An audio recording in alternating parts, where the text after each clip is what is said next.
हजारों करोड़ रुपया, मैं संगत का तो नहीं कह सकता ये रुपया, जो इस अन्नपूर्णा मुहिम के तहत सतगुरु रामपाल जी के मंदबुद्धि कलयुगी परिवार ने बर्बाद कर दिया।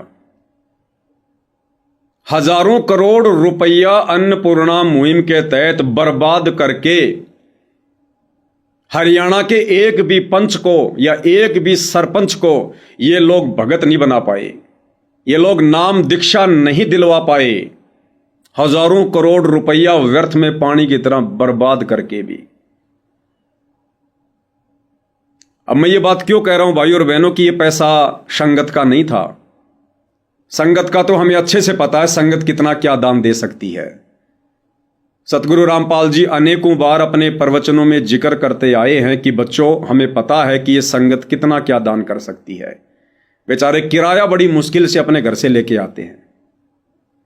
ये संगत के पैसों के बलबूतों पर नहीं हुआ जो भी कुछ है ये, और ना ही सतगुरु रामपाल जी ने ऊपर से कोई माया बरसाई है। ये सारा का सारा जो खेल है भाई और बहनों, ये राजनीति का है, राजनीति का। क्योंकि सतगुरु रामपाल जी का परिवार, उनके नालायक बेटे भक्ति और भगवान से कोसों दूर हैं। उनकी बुद्धि में मस्ती छाई है, काल बैठा हुआ है, रिमोट काल के हाथ में है। आपने सुना होगा थोड़े दिन पहले हरियाणा के हिसार के गांव धीरणवास से एक भगत भी है, रामउतार राणा। उसने कहा था कि मेरी लड़की एक बहुत बड़ी कंपनी में काम करती है, गूगल कंपनी है, लाखों का उसका पैकेज है, और मेरी लड़की जिस कंपनी में काम करती है उस कंपनी के मालिक ने कहा कि हम संत रामपाल जी को इस मिशन में 1 करोड़ रुपया दान करना चाहते हैं। जब उस लड़की ने धनाना आश्रम में आकर ये बात बताई, सतगुरु रामपाल जी से कहते हैं वीडियो कॉल पर बात हुई। जब उसने ये बात रखी तो सतगुरु रामपाल जी ने कहा कि बेटी, हम दुनिया के भिखारी नहीं हैं, हम दुनिया के भिखारी नहीं हैं, हम जगत सेठ कबीर सेठ के बच्चे हैं। भाई और बहनों, ये केवल एक दिखावा है, एक ड्रामा है, एक ढोंग है। परमात्मा ने संकेत किया, परमात्मा ने तो ये बात कहकर संकेत कर दिया, वो संकेत भी आपको बताएंगे। दरअसल क्या होता है भाई और बहनों, ये जो ट्रस्ट इन्होंने बनाया हुआ है ना, मुनिंदर धर्मार्थ ट्रस्ट, ये जो भी कार्य करते हैं, इन्होंने गांव गांव में जो है मोटर वगैरह बांटी, पाइप बांटे। तो एक बैनर आपने देखा होगा, मुनिंदर धर्मार्थ ट्रस्ट। जहां जहां इन्होंने मकान बनाए, पहले बड़ा सा एक पोस्टर लगा देते हैं, मुनिंदर धर्मार्थ ट्रस्ट। ये जो राशन वासन बांटते फिरते हैं, एक बड़ा सा पोस्टर लगा देते हैं, मुनिंदर धर्मार्थ ट्रस्ट। होता क्या है भाई और बहनों, ये जितनी भी बड़ी बड़ी जो फैक्ट्रियां हैं, कंपनियां हैं, इंडस्ट्रीज हैं, इनको जो भी मुनाफा होता है साल भर में, इनको जो भी मुनाफा होता है, उस मुनाफे का 2% सरकार के नियम के अनुसार इन कंपनियों ने जो है वो ट्रस्ट में दान करना होता है। ये नियम है। मान लो किसी कंपनी को 100 करोड़ रुपए का मुनाफा हुआ, और ये तो नॉर्मल सी बात है भाई और बहनों, हरियाणा में, गुड़गांव में, मानेसर में, अंबाला में बहुत बड़ी बड़ी कंपनियां हैं, MNC कंपनियां हैं। 100 करोड़ का मुनाफा साल में कोई बड़ी बात नहीं है। तो उन कंपनियों को सरकार की तरफ से निर्देश होता है, कंपलसरी होता है कि जो उन्हें शुद्ध मुनाफा होता है उसका 2% उन्होंने वो पैसा वो ट्रस्ट में दान करना पड़ता है। मान लीजिए कंपनी को 100 करोड़ का फायदा हो गया, अब 100 करोड़ का 2% हो गया 2 करोड़ रुपया, तो 2 करोड़ रुपया किसी न किसी ट्रस्ट में उन्होंने दान करना ही पड़ेगा।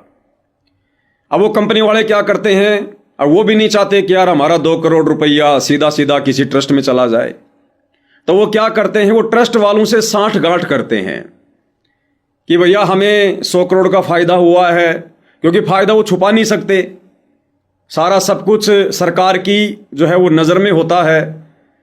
किसी को 200 करोड़ का फायदा होता है, किसी को 500 करोड़ का फायदा होता है। तो वो कंपनी वाले क्या करते हैं, वो ट्रस्ट वालों से साठ गांठ कर लेते हैं कि भैया मुझे 100 करोड़ रुपए का फायदा हुआ है, 2 करोड़ रुपया मुझे ट्रस्ट में दान करना पड़ेगा।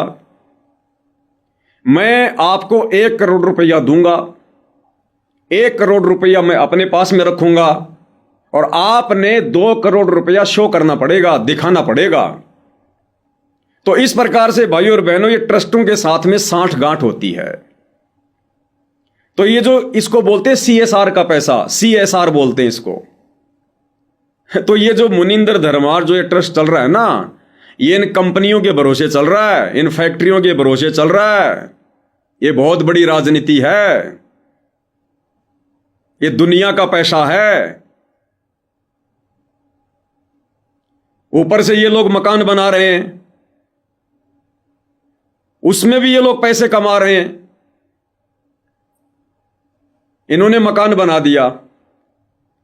अब ये जो लोग मकान बना रहे हैं अन्नपूर्णा मुहिम के तहत, इस मुनिंदर धर्मार्थ ट्रस्ट के तहत, तो भाइयों और बहनों बड़ी मुश्किल से मैं पवन दास समझता हूं 5 लाख रुपए की लागत भी सतलोक आश्रम वालों को नहीं आती है एक मकान बनाने में, क्योंकि सबसे ज्यादा पैसा लगता है लेबर का।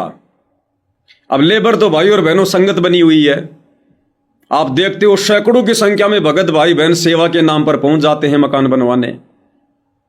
कोई मसाला तैयार कर रहा है, कोई ईंटें ढो रहा है, कोई नींव खोद रहा है, कोई क्या कर रहा है। तो लेबर तो बेचारी संगत बनी हुई है, जमीन अगले की खुद की होती है। इन्होंने तो खाली बस स्ट्रक्चर खड़ा करना होता है। मुश्किल से 5 लाख रुपए की लागत भी एक मकान पर सतलोक आश्रम वालों को नहीं आती है। और ये लोग उस ट्रस्ट में दिखा देते हैं सरकार को कि हमें लागत आई है 15 लाख की, 20 लाख रुपए की। बाकी पैसा इनको सरकार की तरफ से और मिलता है। ये लोग जितने मकान बना रहे हैं ना, उसमें भी ये लोग लाखों रुपया सरकार से कमा रहे हैं। भाई और बहनों, आप संत रामपाल जी को परमात्मा मानते होंगे, आप उन्हें भगवान मानते होंगे, इसलिए आप लोगों को इस प्रकार की बातें थोड़ी सी समाती नहीं है कि ऐसा भी हो सकता है क्या। लेकिन जो लोग उनको मानुष मानते हैं, जो लोग केवल उनको अपना गुरु मानते हैं, कोई अपना बाप मानता है, कोई अपना पति मानता है, कोई अपना ताऊ मानता है, कोई अपना रिश्तेदार मानता है, उनको कोई फर्क नहीं पड़ता है। ये लोग केवल माया के पुजारी हैं। ये लोग माया के लिए ही सतगुरु से जुड़े थे और माया प्राप्ति ही इन लोगों का मकसद था, आज भी है और आगे भी रहेगा। इसलिए मैं पवन दास कह रहा हूं कि यह पैसा संगत का नहीं है। संगत के पैसे से तो ढंग से लड्डू जलेबी बर्फी बनाकर भी संगत को नहीं खिलाई जा सकती। अब सतगुरु रामपाल जी ने क्यों कहा उस वीडियो कॉल में कि हम कबीर भगवान के भिखारी हैं, हमें नहीं चाहिए किसी कंपनी का पैसा। क्यों?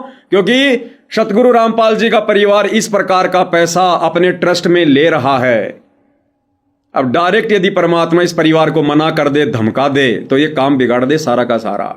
इसलिए परमात्मा ने सर्व संगत के सामने वीडियो कॉल में उस बहन को कहा था कि हमें नहीं चाहिए किसी कंपनी का पैसा, लेने वाले लेते रहेंगे, अपने कर्म फोड़ते रहेंगे, हम तो जगत सेठ कबीर सेठ के भिखारी है। ये परमात्मा ने संकेत किया था अपने परिवार को कि नालायकों, क्यों दुनिया की कोड खा रहे हो, क्यों दुनिया की बेगार खा रहे हो। तुम भक्ति करने के लिए जुड़े हो, भक्ति करो, बकवाद क्यों कर रहे हो। तुम्हें क्या आवश्यकता है फालतू की समाज सेवा करने की। तुमने तो गिन गिन के टाइम पास करना चाहिए इस काल के लोक में। ये काम सरकारों के हैं, ये काम समाज सेवी संस्थाओं के हैं, जिनके पास में भक्ति नहीं, जिन्हें भगवान की जानकारी नहीं, जिनको भगवान नहीं चाहिए, जिनको मोक्ष से कोई मतलब नहीं है। अरे देश में मकान बन तो रहे भाई, मुख्यमंत्री आवास योजना कोई लाखों में मकान बनते हैं, प्रधानमंत्री आवास योजना करोड़ों में मकान बनते हैं, करोड़ों में मकान। भैया सरकार अपने तरीके से काम करती है, सोच समझ के। सरकार ऐसे ही धूल में लठ नहीं मारती है। लेकिन अब सतलोक आश्रम वालों की मजबूरी है भाई और बहनों, क्योंकि जो जो कंपनियां इन लोगों को करोड़ों में दान दे रही है, उन कंपनी वालों को यह भी तो आगे दिखाना पड़ेगा सरकार को कि हमने किस ट्रस्ट को दान किया, उस ट्रस्ट ने वो पैसा कहाँ लगाया, क्या क्या बनवाया। तो फिर वो मकान की फोटो खींच के ले जाएंगे, मोटर पाइप की फोटो खींच खींच के उनको दी जाएगी, ये जो राशन वासन बांटा जा रहा है इसकी दी जाएगी, ये जो ब्लड डोनेशन किया जा रहा है, देह दान जो किया जा रहा है, ज़्यादा से ज़्यादा भक्तों का खून निकलवाया जा रहा है, उनकी फोटो वाटो खींच के फिर ऊपर फाइल में लगाई जाएगी। तो भाइयों बहनों, इस प्रकार से इन सतलोक आश्रम वालों के पास में ये पैसा आ रहा है। ये कोई संगत के दान का पैसा नहीं है। आप देखते नहीं इन आश्रमों में संगत को, बेचारे ऐसे ऐसे भोले भोले भगत आते हैं जिनको नहाए हुए 10-10 दिन हो जाते हैं, उनके कपड़े फटे हुए होते हैं, कपड़े फटे हुए, आने जाने का किराया बड़ी मुश्किल से लेके आते हैं। वो कहां से बेचारे इतना दान कर देंगे। तो भाइयों और बहनों, टोटल जो काम हो रहे हैं नरक में जाने वाले काम हो रहे हैं, नरक में जाने वाले। इसलिए दास कहता है कि ये पैसा संगत का नहीं है। और इसीलिए जो जो भाई बहन इन सतलोक आश्रमों में जा रहे हैं, भंडारा ले रहे हैं, इसीलिए तो सारे के सारे दुर्बुद्धि के शिकार हैं, क्योंकि वो हराम का पैसा है, वो हराम का पैसा है, वो संगत के दान का पैसा नहीं है। तो बताओ, उस अन्न को खाकर कुबुद्धि आएगी या सद्बुद्धि आएगी। तो आप और हमें गुरुदेव भगवान ने बचा लिया।